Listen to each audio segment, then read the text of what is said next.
네, 안녕하세요. 최준영입니다. 오늘은 지구본 도서관 제가 좋아하는 주제로 새로운 책이 나와서 한번 여러분들과 이야기를 좀 나눠보려고 합니다. 사실 뭐 최근 들어서 저는 이제 지하 자원, 광물 자원 이런 거에 관한 이야기들을 많이 하고요. 제 칼럼도 뭐 여기저기 신문에다가 이제 쓰고 있습니다.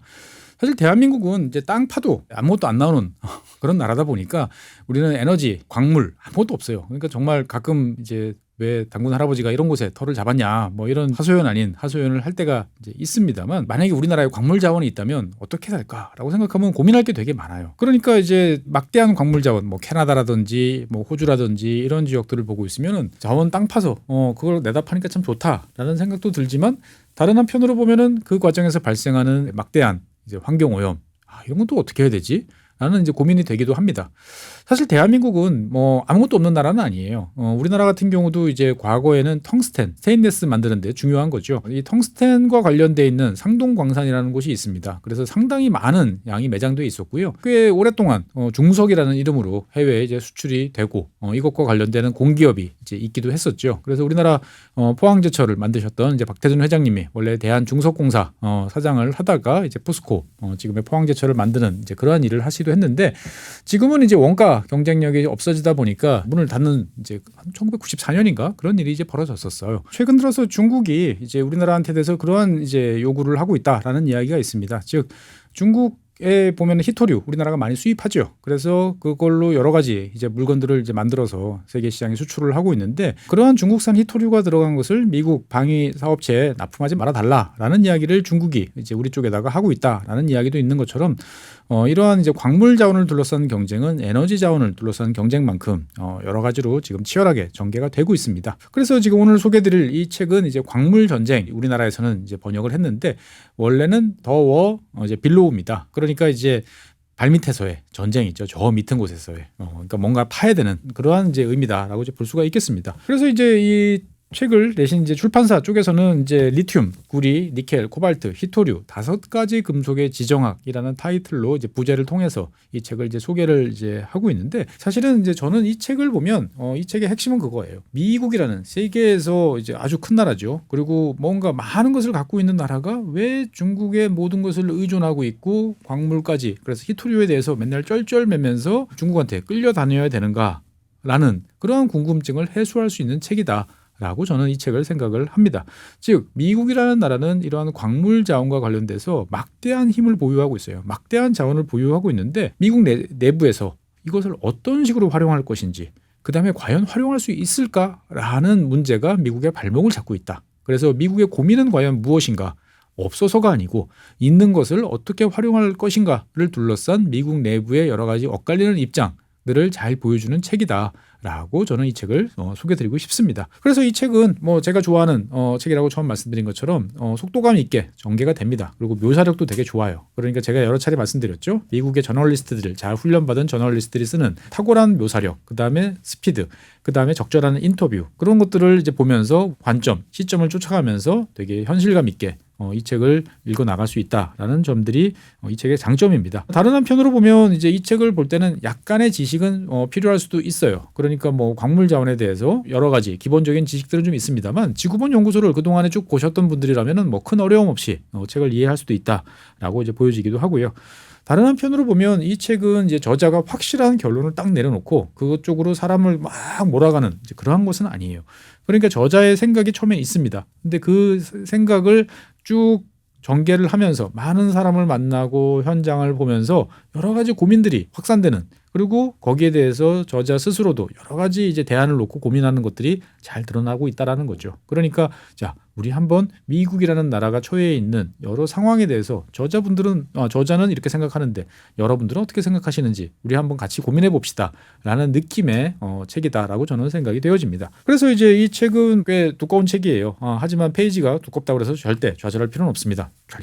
잘 넘어가는, 번역도 잘 되어 있는 책이다라고 말씀드리겠습니다. 그래서 이 저자의 이제 책은 서문부터 한번 쭉 살펴보면 당연히 이제 미국이 중국과의 경쟁에서 여러 가지로 하는 고민들을 처음서부터 딱 바로 치고 나오기 시작을 합니다. 즉 미국 내에서도 뭐 이제 풍력 발전이라든지 전기차라든지 미래 이제 기후 변화와 관련돼 있는 친환경 관련되는 여러 가지 이제 작업들을 하고 있는데, 그것과 관련돼 있는 여러 가지 자원들 중에서 아주 극히 일부분만 미국 내에서 생산이 되고 있다라는 점에 대해서 이 저자는 이제 문제를 이제 인식을 하고 있는 거죠. 그러니까 이제 저자가 생각하기에 그렇습니다. 히토류라는 산업, 그러니까 이제 레어얼스라고 그러죠. 이제 히토류를 산업적으로 활용하는 것은 거슬러 올라가면 다 미국이 예전에 해둔 건데, 실제로 미국은 과거에 엄청나게 많은 광산, 광업 이런 걸 통해 가지고 여러 가지 제조업도 발달시키고 관련되는 기술, 산업 이런 것들을 육성해 왔는데, 어쩌다가 미국은 지금 광업이라는 것이 거의 존재하지 않는, 그리고 새로 무엇인가를 하기에는 너무 힘든 나라가 됐을까라는 이제 고민을 시작을 합니다. 즉 지난 수십 년 동안에 2019년에 아주 조그마한 구리 광산을 새로 하나 오픈한 걸 빼고 나면 미국은 기존 광산을 계속 없애는 쪽으로, 문 닫는 쪽으로만 이제 방향이 왔다는 거죠. 사실 미국 내에서도 많은 광물 자원들이 있습니다. 미국이 어떤 나라입니까? 철저한 과학적 조사,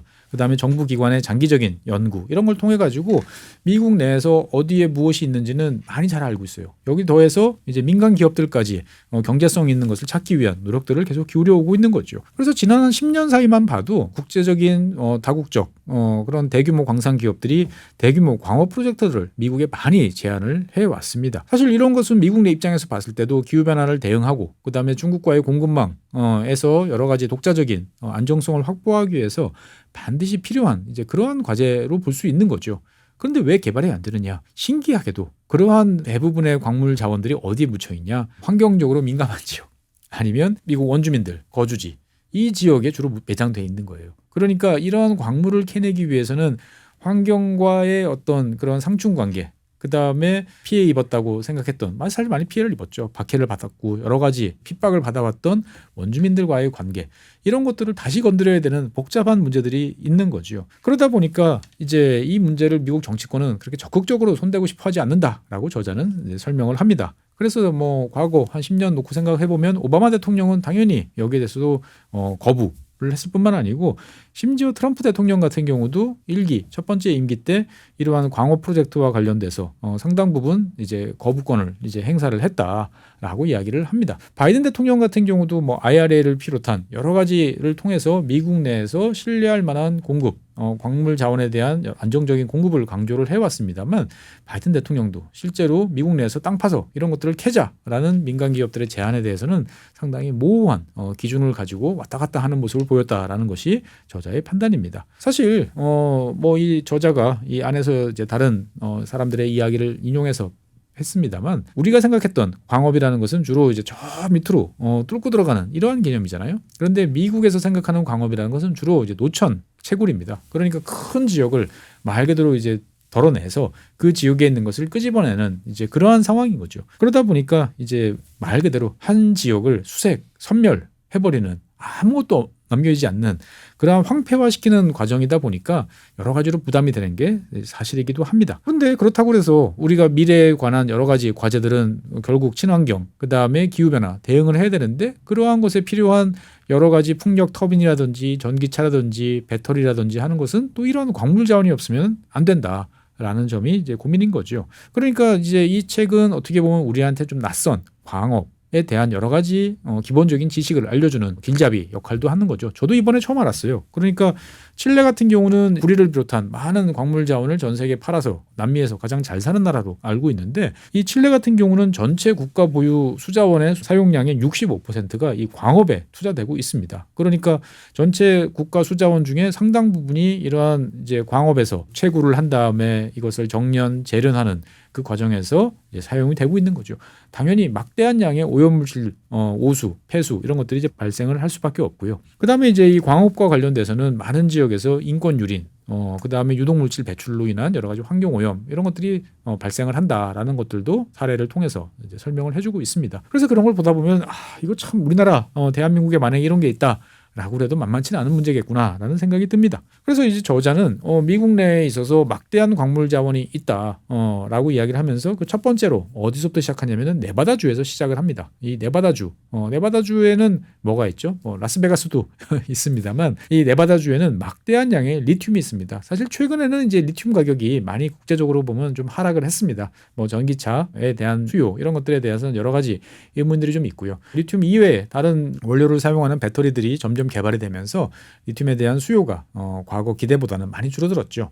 하지만 어떻든 간에 이 리튬이라는 것은 미래 에너지와 관련돼서는 막대한 중요성이 있는 자원이라는 점은 분명하고, 그래서 우리나라 같은 경우도 저 뭐 남미 이런 데 가서 이제 소금물 이런 염호를 찾아가지고 거기에서 뭔가를 생산해 보겠다라고 이야기를 하고, 세계 대부분의 리튬 광산이 또 중국 친구들이 다 가지고 있어요라는 또 이런 이야기들도 많이 나옵니다만, 이 미국 네바다주에 어마어마한 리튬이 매장되어 있다라는 이야기를 합니다. 그래서 저도 깜짝 놀랐어요.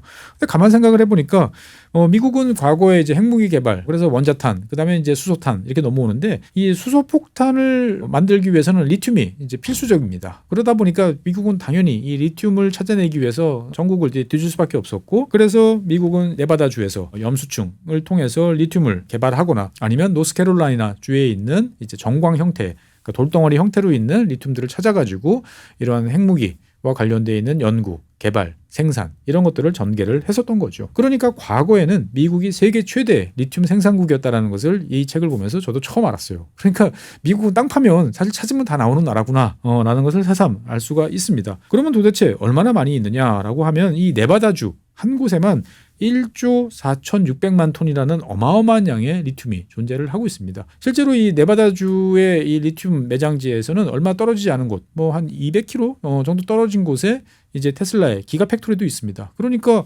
캐내면 바로 그곳에서 배터리를 만들어서 뭔가를 할 수도 있는 아주 좋은 입지라는 거죠. 그러면 왜 안 캐고 있냐? 라는 거에 대해서 참 아이러니죠. 이 지역에만 있는 아주 희귀한 이제 식물들이 있습니다. 즉 리튬 매장지 위에 전 세계 어디에도 없고 딱 여기에만 있는 아주 희귀한 식물들이 존재를 하고 있어요. 참 아이러니한 거죠.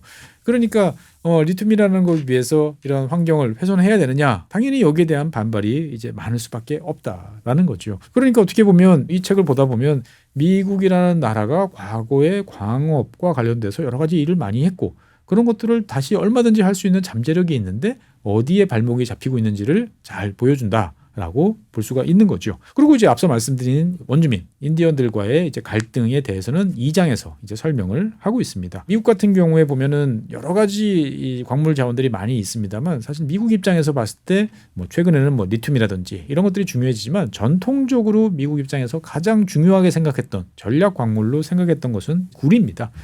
미국은 과거에 이제 뭐 전기, 그다음에 전화 이런 거를 개발했던 나라잖아요. 그러니까 세계에서 어느 나라보다도 더 빠르게 이제 구리 수요가 늘어나던 나라가 미국입니다. 그래서 이제 전 세계적으로 봤을 때 구리라는 것은 가장 중요한 그러한 이제 광물 자원이다라고 이제 저자는 강조를 합니다. 맞죠. 그래서 실제로 이제 뭐 닥터 코퍼라고 할 정도로 이제 구리에 대한 수요가 많고, 대부분이 이제 중국 수요이긴 합니다만, 어떻든 간에 구리 가격이 올라오면 전 세계적으로 봤을 때 경기가 좋아져. 앞으로 뭔가 잘 될 것 같아. 그리고 이제 구리 가격이 내려가면 뭔가 제조업이 안 좋아질 것 같아 라고 이야기할 정도로 현대 경제의 리트머스 같은 이제 그런 존재가 구리죠. 그러다 보니까 이제 2차 세계대전 이후에 사람들이 캐낸 구리가 인류 역사상 캐낸 구리의 75% 정도를 차지한다라고 저자는 또 계산까지 해서 보여줍니다. 그러니까 어떻게 보면 현대 사회, 우리가 자랑하고 있는 당연하게 생각하는 현대 문명이라는 것은 이러한 구리가 없으면 돌아가지 않는다라는 점들을 이제 저자는 강조를 하는 거죠. 그러면 이러한 구리가 미국에 있냐? 있습니다. 애리조나주에 있어요. 애리조나의 오크플랫이라는 곳에 어마어마하게 큰 대규모 구리 매장지가 있습니다. 그런데 하필 또 이 지역은 여러분들 잘 아시는 미국 원주민 아파치족의 이제 거주 지역이라는 점이 또 딜레마다라는 게 이 저자가 이야기를 하고 있습니다. 실제로 이제 이 광물 같은 경우에 보면은 이제 광물에 투자한다 그러면 이제 광물 ETF에 투자하는 방법도 있지만, 뭐 대표적인 기업들 뭐 리오틴토라든지 아니면 BHP 이런 기업에 주식에 투자하는 방법도 있는데, 이 리오틴토나 BHP 같은 기업들이 다 이 애리조나에 있는 대규모 이 구리 광산에 아주 눈독을 들이고 있다라는 이야기를 전개를 합니다. 그러니까 이 양이 얼마나 많으냐면은 미국 전체 수요의 25%를 앞으로 감당할 수 있다라고까지 이 두 기업이 이야기할 정도라는 거죠. 그러니까 어떻게 보면은 사업성, 경제성에 대해서는 자부한다라고까지 이야기를 할 수가 있는 거죠. 그런데 이 지역이 하필 아파치족의 가장 신성한 그러한 지역이 포함되어 있는 거예요. 그러니까 어떻게 보면은 여러 가지 아주 갈등을 이제 촉발시킬 수 있는 시한폭탄 같은 그러한 입지에 하필 딱 위치를 하고 있다라고 이제 볼 수가 있습니다. 근데 이제 저자는 단순히 이것은 이제 원주민의 어떤 성스러운 지역이니까 개발하면 안 돼라는 이분법적인 사고를 전개하지 않습니다. 사실 미국 원주민이 거주하고 있는 지역들, 보호 지역들, 상당히 미국 내에서도 가장 가난한 그런 지역입니다. 미국 평균, 국민 평균 소득 5만 6천 달러, 6만 달러 이렇게 되잖아요. 근데 실제로 미국 원주민들 이 보호 지역 같은 경우에 보면은 심지어 10,000달러, 15,000달러 이 안 되는 지역들도 많이 있어요. 그러면 사실은 언제까지 그렇게 정말 근근한 빈곤 생활을 유지할 것이냐?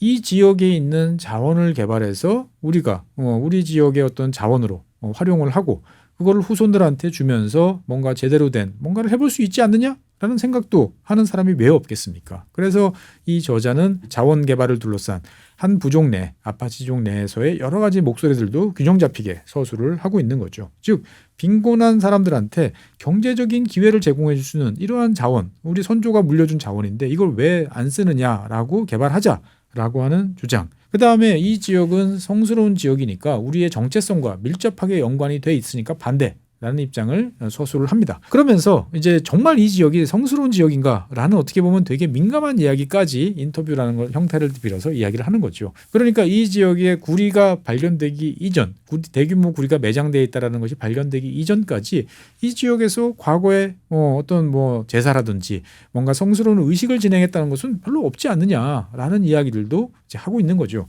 사실 뭐가 팩트인지는 모르겠습니다만 여러 가지 생각을 이제 할 수밖에 없는 거죠. 근데 이제 우리 입장에서 봤을 때는 그래 그거 개발해서 그거 하면 좋지. 그거 왜 개발 안 해? 그래서 그거 소유권 그다음에 운영 수익과 관련돼서 배분 받으면 되잖아라고 쉽게 이야기는 합니다. 하지만 미국 원주민들도 상당히 아픈 과거가 있다라는 것도 이 저자는 이야기를 합니다. 그러니까 과거에 있던 땅에서 빼앗겨서 그 다음에 이제 저 중서부에 어떻게 보면 되게 척박한 지역으로 이제 쫓겨났잖아요.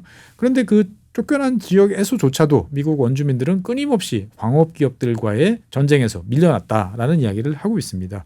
그러니까 이제 그 지속적으로 미국 광업 기업들은 원주민들이 살고 있는 넓은 지역들을 탐사를 하고 그 지역에서 광업을 한다는 명분으로 다시 또 쫓아내는 그러한 일들을 해왔다라고 이야기를 하는 거죠. 여러분들 잘 아시는 것처럼 이제 2차 세계대전에서도 미국의 군인으로서 참전해서 여러 가지 역할을 했던 나바오족 같은 경우도 이 미국의 우라늄 광산하고 또 연관이 돼 있어요. 그러니까 정말 신기하다는 생각이 들 정도예요. 어떻게 보면은 사람이 없는 지역을 탐사를 하다 보니까 그 지역으로 가다 보니까 이렇게 됐나라는 생각도 드는데 어쨌든 미국의 우라늄 이야기를 거슬러 올라가다 보면은 또 이 나바오족과 또 만난다라는 것들도 이 책을 보면 이제 알 수가 있는 거죠. 그러니까 이 책을 이렇게 보다 보면 그런 생각이 드는 거죠. 좋은 광업은 없을까? 이게 우리가 양자택일로 이거를 하려고 그러면 다 밀어내고 사람들을 내쫓아야 돼. 그러니까 하지 마. 하지만 그렇지 않으면 이걸 개발하지 않으면 결국 공급망을 더 불안하게 외부에 의존할 수밖에 없고 친환경 개발 그다음에 미래 녹색 에너지 이런 거와 거리가 멀어지는데 그럼 해야 되는지 않나? 이거를 절충하는 방법은 없나? 좋은 광업은 과연 없는 건가?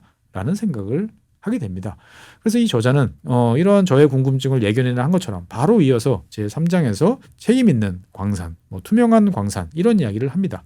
그러니까 이제 여러분들 같은 경우도 과거에 제가 이제 호주와 관련된 이야기를 했습니다만 호주 광업의 가장 큰 장점은 뭐냐면은 되게 윤리적이고 책임 있고 여러 가지 환경 그다음에 기타 등등의 가치를 고려한 그런 광업과 관련된 활동을 잘하고 있는 그런 나라인 거죠.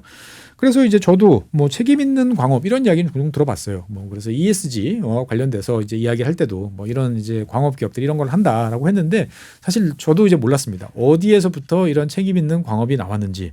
그런데 전혀 뜻밖의 기업, 티파니 앤 코라고 하는 여러분들이 좋아하시는 그런 이제 귀금속 만드는 회사죠. 이 회사 대표가 주도를 해서 어떻게 보면은 책임 있는 광업이라는 개념을 만들어내서 IRMA라고 부르죠. 이것들을 인증하고 보급하고 여러 가지 활용할 수 있는 그러한 과정을 밟아가고 있다라는 점들도 저도 처음 알았어요. 그러니까 사실 대한민국은 이제 광업에 대해서 되게 이제 낯설다 보니까 낯선 개념들이 많이 등장을 하는 거죠. 그런데 이제 이 책을 보시면 거기에 대해서 여러 가지로 확실하게 잘 알 수 있다. 라는 점은 분명한 것 같습니다. 그러고 난 다음에 이제 동네 이야기에서부터 이제 점점 이야기의 범주를 넓혀갑니다. 잘 알려진 비유입니다만 이 책에서 이 저자도 이 이야기를 다시 하고 있어요. 그러니까 우리나라 같은 경우도 이제 가을철 되면은 이제 낙엽이 많이 있죠. 그러면 낙엽을 쓸면 또 쓸어야 되고 얼마나 귀찮습니까? 그러니까 최근 들어서는 이렇게 붕붕붕붕 하는 이제 바람으로서 이제 송풍기죠. 낙엽을 치우는 이런 것들도 많이 이제 하고 있습니다. 우리나라 같은 경우는 이제 주로 이제 배터리식이더라고요. 제가 이렇게 지켜보면 우리 뭐 저희 단지도 그렇고 뭐 다른 곳에서도 보면 주로 이제 배터리를 갈아 끼워가면서 이렇게 이제 송풍기로 바람을 이제 내는데 미국에서는 이런 송풍기들이 대부분 이행경 사이클에 아주 조그마한 소형 엔진을 탑재를 한 내연 기관이 작동하는 경우들이 많습니다. 그런데 이제 미국 내에서 이 송풍기에 관한 여러 가지 이제 비판이 나오는 것 중에 하나가 뭐냐면은 이것이 이제 원체 소형 엔진이고 그냥 작게 일상적으로 쓰다 보니까 아무 규제가 없어요. 그러니까 실제로 보면 이 얼마나 에너지가 비효율적이냐. 이 낙엽을 밀어내기 위한 송풍기를 30분 동안 쓰면은 텍사스에서부터 알래스카까지 픽업 트럭으로 몰고 가는 만큼의 이제 온실가스를 배출한다라는 이야기들이 많습니다. 그래서 이 저자도 그 이야기를 해요. 그러니까 이 내연기관을 배터리로 옮기면 훨씬 더 좋아져. 그런데 이 배터리에 들어가는 게 뭐지? 바로 리튬이야. 그러면 리튬은 어디서 생산하지? 아까 네바다주 이런 이야기들을 하면서 이것을 과연 중국에 계속 맡기고 있는 것이 맞느냐라는 이야기를 전개를 합니다. 그래서 실제로 이제 공급망 리스크와 관련된 이야기를 제5장에서 이제 하고 있는 거죠. 그러니까 결국은 미국이라는 나라가 중국과의 경쟁에서 승리하고 뭔가 안정적인 공급망을 확보를 하기 위해서는 광산이 필요하다라는 것들은 이제 분명하게 지적을 하는 거죠. 하지만 그 과정에서 소중한 이제 자연자원의 훼손이 이제 불가피한 점은 어쩔 수 없다라고 이야기를 하는 거죠. 그러면서 이제 이러한 양쪽의 갈등이 빚어지고 있는 지역에 대해서 이야기를 합니다. 이번에는 저 북쪽에 있는 미네소타로 이야기를 가고 있는 거죠. 즉 미네소타 지역에는 여러 가지 습지도 되게 많은 이제 그러한 지역인데 이 지역에는 수백만 대의 전기차를 굴릴 수 있을 만큼의 여러 가지 광물 자원들이 있어요. 그런데 하필 또 그 지역이 아주 좋은 습지, 여러 가지 여행이라든지 휴양 이런 지역으로도 좋고 생태적으로도 가치가 높은 지역이라는 거죠. 보면은 그러면은 이러한 자원들을 보유를 하고 있는데 이것들을 다 수입에 의존하는 게 맞느냐라는 이제 의문들을 제기를 하고 있는 거죠. 과거에 전 세계가 하나로 자연스럽게 연결돼서 글로벌 공급망이라는 것이 잘 돌아가던 시절에는 별 문제가 없었던 거죠. 그러니까 나는 내가 좋은 자원이 있는 걸 알지만 굳이 내가 여기서 캐지 않고도 해외에서 나는 환경 오염 없이 그리고 더 저렴하게 들여올 수 있으면 그 자원을 쓰는 게 좋다라는 것들이 최근까지의 논리였습니다만 이제 상황이 바뀌었다. 그러면 과연 어떻게 갈 것이냐라는 거죠. 그러니까 이제 이거에 대해서 이 저자는 다른 책도 소개를 해줍니다. 무책임한 천국의 추구라는 책을 소개를 해주는 거죠. 그러니까 어떻게 보면 환경 오염도 싫어. 그 다음에 비싼 가격도 싫어. 나는 깨끗한 자연, 좋은 경관 이런 걸 보고 싶어. 그러다 보니까 많은 선진국들이 무책임하게 내 땅에서 캘 수 있는 것들을 다 개도국한테 맡겨서 캐도록 하면서 자기들은 깨끗하고 높은 환경의 질을 누리고 개도국들은 오히려 안 좋은 환경, 자연 훼손 이런 것들을 더 유발하도록 만드는 그러한 모습을 우리는 보고 있는 거 아니냐라는 이야기들을 하고 있습니다. 사실 맞는 말이죠. 그러면 이제 여기서 우리가 생각해 볼 것은 중국은 도대체 무슨 생각으로 이런 히토류나 이런 것들을 캐왔는가에 대한 이야기를 합니다. 그래서 제 6장은 중국 히토류와 관련된 이야기입니다. 사실 중국 히토류와 관련된 이야기는 뭐 저도 이 지구본 연구소에서 여러 번 했고 많은 이제 책들도 나와 있습니다만 사실은 이제 그러한 책들에서 소개되지 않은 이 책의 진짜 재밌는 내용은 이 6장에 다 담겨 있다라고 저는 생각을 합니다. 무슨 말이냐? 우리는 보통 히토류 그러면은 그냥 중국이 등소평이 이제 중동에는 석유가 있으면 중국에는 히토류가 있다. 라고 그래가지고 중국이 히토류 산업을 열심히 성장을 시켜가지고 지금 세계를 지배하는 그런 산업이 돼서 많은 국가들이 중국의 눈치를 보고 있고 중국이 이것을 가지고 세계적인 영향력을 행사한다라고 알고 있습니다. 그런데 등소평이 그런 이야기를 하기 이전에 히토류 산업은 과연 어떤 모습이었냐 이야기를 이 책을 보면 알 수가 있는 거죠. 그러니까 이 히토류 산업이라는 것은 기본적으로 미국의 산업이었다라는 것을 이 저자는 강조를 하고 있습니다. 즉 몰리코프 그 다음에 마운틴 패스라고 하는 미국의 히토류를 상징하는 이 단어와 관련된 스토리를 쫙 풀어냅니다. 재밌어요. 그러니까 이제 이 기본적으로 히토류라는 것은 모자나이트 또는 바스크네사이트 이것에서 나옵니다. 그러니까 히토류 단독으로 나오지 않죠. 다른 물질하고 섞여 있으니까 이거를 깨고 부숴서 거기서 내가 필요한 물질을 잡아야 되는 게 히토류의 가장 숙명적인 그런 모습인데 문제는 이제 이 모나자이트 같은 이제 이런 것들이 대부분 이제 방사성 물질들이 많다라는 거죠. 그러니까 이제 이 히토류 개발은 즉 방사선과의 전쟁이다. 라고 이제 볼 수가 있는 거죠. 그러면 미국에서는 히토류 산업을 언제부터 했냐? 20세기 들어오면서부터 미국에서는 히토류 산업이 성장을 하기 시작을 합니다. 특히나 이제 이 1940년대 되니까 히토류 같은 경우는 이제 전쟁 때 많이 필요한 탐조등, 하늘에 서치라이트 이제 비추잖아요. 그러한 탐조등, 그 다음에 영사기에 들어가는 램프. 그러니까 주로 빛과 관련돼 있는, 전구와 관련돼 있는 전극용으로 이러한 히토류들이 많이 사용이 되기 시작을 합니다. 그런데 이제 1940년대 같은 경우에는 주로 이러한 히토류들을 전 세계적으로 어디서 많이 했냐? 인도에서 많이 갖고 왔다고 합니다. 그래서 인도? 여기서는 또 인도 이야기가 나와요. 그래서 이제 1940년대 그리고 2차 세계대전이 끝나고 나서 인도는 이 히토류를 가지고 뭔가 자국의 제조업을 좀 발전시킬 이러한 생각을 하고 있다라는 이야기를 합니다. 그러니까 어떻게 보면은 미국 같은 경우는 20세기 초반에 이 히토류와 관련되는 수요가 많이 늘어나는데 그것을 인도에 많이 의존을 해왔고 독립 이후에 인도는 이것을 수출 제한 이런 거를 통해서 미국을 충격에 빠뜨렸다라는 이야기를 합니다. 야, 그런 일이 있었나 싶은 생각이 드는 거죠. 그러다 보니까 이제 미국 입장에서 봤을 때는 이제 이러한 히토류와 관련돼서 이걸 어떻게 안정적으로 확보를 할 수 있을 것이냐 고민을 예전에도 했던 거죠. 하지만 히토류 단독이라기보다는 오히려 이제 우라늄과 관련돼 있는 그러한 작업 속에서 미국 내에 히토류가 매장되어 있다라는 것을 이제 발견하게 됩니다. 되게 흥미진진한 이야기인데 이것도 되게 미국식이에요. 그러니까 자, 미국 내에 우라늄 어디 있는지를 현상금을 걸고 찾아봐라. 현상금 사냥꾼들이 찾아서 미국 에너지부 이런 쪽에다가 정보를 제공해 주는 거죠. 그러면 가서 보니까 여기 히토류가 있네 라는 그런 이야기들이 나옵니다. 쫙 재밌는 옛날 이야기가 나와요. 그런데 이제 미국 내 히토류를 가지고 이걸 정식으로 요즘과 같이 산업용으로 쓰게 된 것들은 아이오와 주립대학에 있는 에임스 연구소라는 곳에서 본격적으로 연구를 하기 시작을 합니다. 사실 어떻게 보면 전 세계 히토류 연구의 원조는 아이오와 주립대학이다. 여기에 있는 에임스 연구소다라고 이제 볼 수가 있습니다. 그래서 여기서 많은 기술들을 개발을 하게 되는 거죠. 그런데 어떻게 이게 중국으로 넘어가게 되는가를 보면 여기에 또 묘한 아이러니한 역사가 있어요. 중국의 로켓 역사를 보다 보면은 미국에서 열심히 로켓 연구를 하던 분을 공산주의자로 몰아가지고 추방을 하는 그러한 일이 있습니다. 첸센센이라는 분이 계시죠. 그래서 그분이 중국에 가서 어떻게 보면은 중국의 인공위성 로켓과 관련되어 있는 어마어마한 성장을 1960년대, 70년대 이뤄냅니다. 히토류도 똑같아요.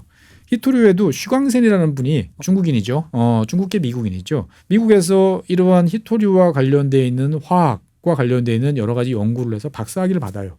그런데 1950년대 이분이 중국으로 돌아갑니다. 그래서 중국의 히토류 발전에 결정적인 공헌을 하게 되는 거죠. 중국 내 히토류를 찾고 이 히토류를 어떻게 정련을 하고 재련을 하고 자기가 배워왔던 지식, 화학적 지식 이런 걸 동원해가지고 알려주는 거죠. 결국 이런 것들이 기반이 있었기 때문에 등소평이라는 사람도 덩샤오평이라는 사람도 히토류화에 대해서 중요성 그다음에 중국 내에 많다라는 것들을 알게 됐던 거죠. 그리고 이제 개혁 개방 이후에는 미국, 캐나다, 일본 기업들이 중국의 히토류 산업을 적극적으로 지원했다라는 것도 이 6장에 보면은 잘 나와 있습니다. 결국 그러면서 1980년대, 90년대를 거치면서 중국의 히토류 산업이 발전하고 그다음에 미국은 이제 환경오염, 비용 이런 문제 때문에 히토류 산업을 점점 포기를 하게 되는 거죠. 단순히 히토류 산업을 포기한 것뿐만 아니고 미국 내에서 히토류 산업이 없어지니까 이 아이오와 주립대학에서 그전까지는 그냥 학부 과정에 개설되어 있던 이 히토류와 관련되어 있는 강의도 이제 멈춥니다. 그러면서 미국 내에서 히토류와 관련되어 있는 인력 양성 체계가 이제 붕괴하는 이야기도 여기서 나오는 거죠. 그러니까 실제로 이제 미국 광업 기업들 같은 경우가 이제 미국 청문회 가서 그런 이야기를 합니다. 중국은 600명의 인력이 있는데 우리는 17명을 가지고 경쟁을 해야 된다라고 벌써 수십 년 전에 이야기를 한 거죠. 지금은 이제 그 격차가 훨씬 더 많이 벌어졌다라고 볼 수가 있겠습니다. 어쨌든 이 6장을 보면 여러 가지 재밌는 이야기들이 많이 나와요. 그러니까 이 미국 히토류 산업의 흥망성쇠와 관련돼서 매우 중요한 역할을 했던 기업, 미국의 대표적인 자동차 기업 GM과 관련된 이야기도 있어요. 그래서 보고 있으면 병 주고 약 주네 뭐 이런 이야기들도 있습니다. 어쨌든 이 책은 철저하게 미국에 있는 광물 자원, 이렇게 많은 광물 자원이 있는데 왜 못 쓰지? 라는 궁금증, 왜 못 쓰는지에 대해서 여러 가지 갈등과 관련된 이야기들을 쭉 전개를 합니다. 그러니까 보고 있으면 이거 정말 쉽지 않겠다라는 생각 하나. 두 번째, 미국은 정말 언제라도 저거를 끄집어낼 수 있는데 정말 여러 가지 답답하겠다라는 생각 하나. 그 다음에 과연 그렇게 하는 게 맞을까라는 갈등 뭐 이런 생각도 많이 들어요. 그리고 이제 주로 이제 미국과 관련된 이야기지만 저 뒤쪽 14장쯤 가면은 이제 볼리비아, 우리나라에서도 이제 볼리비아 가서 이제 리튬과 관련된 이야기, 그다음에 구리와 관련된 이야기들을 이제 하고 있습니다. 그러니까 이제 단순하게 그냥 쭉 르포식으로 간다라기보다는 그 과정에서 많은 사람들의 이야기가 있어요. 저는 이제 이 미국 저자들 책을 보다 보면 제일 부럽고 좀 담고 싶은 게 뭐냐면 인터뷰를 되게 잘해요. 그러니까 그냥 자료를 보고 책을 쓰는 게 아니고 실제로 가서 사람들을 만나는데 그 사람들의 이야기를 책 속에 아주 재밌게 잘 녹여내는 게 이 저널리스트들의 이제 책들의 특징이다라고 저는 생각을 합니다. 그러면서 저자는 여러 사람의 생각들을 빌려서 자기의 생각들을 자연스럽게 이제 이야기를 하고 있는 거죠. 그러니까 뭔가 양쪽을 다 충족시킬 수 있는 대안이 없을까라는 고민을 하고 있는 거죠. 결국 이 책을 쭉 읽다 보면 책을 이렇게 읽는 내내 그런 생각이 들어요. 그래도 미국은 갖고 있는데 고민하는 거잖아요. 그러니까 되게 부럽다라는 생각을 하는 거죠. 그러니까 미국은 how, 어떻게라는 이 고민만 하면 돼요. 근데 우리는 땅 파도 아무것도 안 나와. 그러니까 이제 우리는 상상 회로를 저는 이제 돌려봐요. 야, 만약에 이제 저 어디 경북 뭐 문경, 그다음에 전남 뭐 화순 이런 데 이제 아주 큰 뭔가 대규모 광산이 딱 발견됐어. 그럼 과연 우리는 어떻게 할까? 이를테면 지리산에 대규모 아주 귀한 자원이 대량으로 있어. 그럼 이걸 과연 어떻게 해야 될까? 우리는 이 문제를 어떻게 풀어낼까? 라고 고민해 보면 우리도 답이 없을 것 같다라는 생각도 좀 드는 것 같습니다. 어쨌든 이 책을 보면 그런 생각이 드는 거죠. 지속 가능한 미래를 위한 투자는 반드시 필요합니다. 그런데 그 투자에는 광업과 관련돼 있는 대규모 광물 자원이 필요한 것도 현실이에요. 기술 발전을 통해서 이걸 대체할 수 있으면 좋겠습니다만 현 시점에서는 어쩔 수 없는 그러한 과정이라는 거죠. 그러니까 이걸 딱 보다 보면 여러 가지 생각이 드는 거죠. 결국은 어찌어찌 하다 보니까 이 미래를 위한 모든 거에 대한 이 바틀렉, 병목이 다 어디 있냐? 중국이에요. 중국이 광물과 관련돼 있는 뭐 채굴, 재련, 정련, 산업화 다 중국이 꽉 틀어치고 있는 그런 모습이라는 거죠.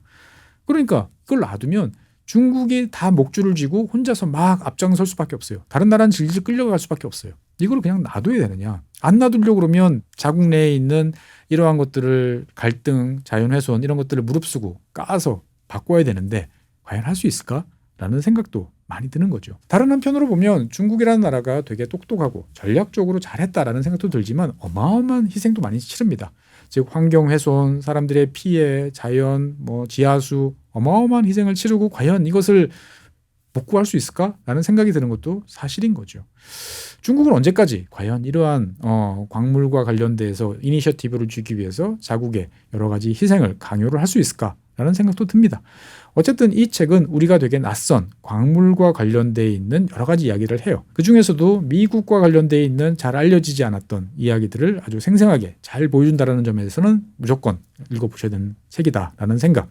다른 한편으로 보면은 그러면 우리는 과연 앞으로 어떻게 해야 되지라는 답답함, 숙제 이런 것을 던져주는 책이다 말씀드릴 수 있겠습니다.